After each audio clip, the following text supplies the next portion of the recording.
sorry, the number you have dialed is not in service at this time. Je me suis dit qu'en fait on avait vraiment une caisse à outils formidable pour créer des modèles technologiques qui ressembleraient à des choses de la vraie vie.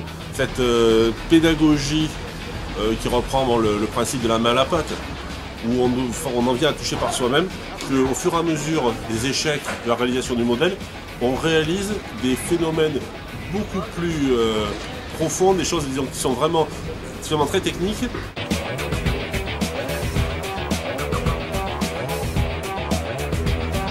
Alors d'abord Youssef, qu'est-ce que tu as fait? Premier exercice, tu as commencé par quoi? Par faire un escalier situé à gauche et à droite une pente pour faire remonter la sphère après qu'elle ait descendu les escaliers. Et est-ce que ça marchait? Non, pas spécialement bien. Enfin, il n'y avait pas assez de vitesse dans la sphère pour qu'elle puisse remonter la pente.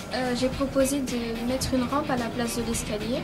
Comme ça, la sphère, ça allait faire comme une pente de skateboard. Ton idée là, comment ça s'est venu l'idée du ballon et de la rampe là, pourquoi tu as pensé?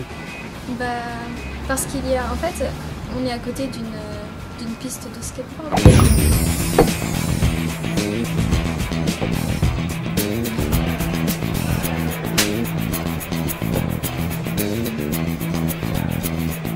We're sorry, the number you have dialed is not in service at this time. En fait, il fallait mettre les propulseurs, il fallait en mettre plus parce que sinon ça ne marchait pas. Et au début, qu'est-ce qu'il faisait l'avion au début? Il volait pas droit.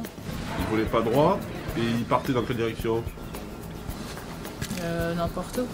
N'importe où, très bien. Et ensuite, qu'est-ce que tu as modifié pour que ça marche? Du coup, j'en ai mis un de chaque côté.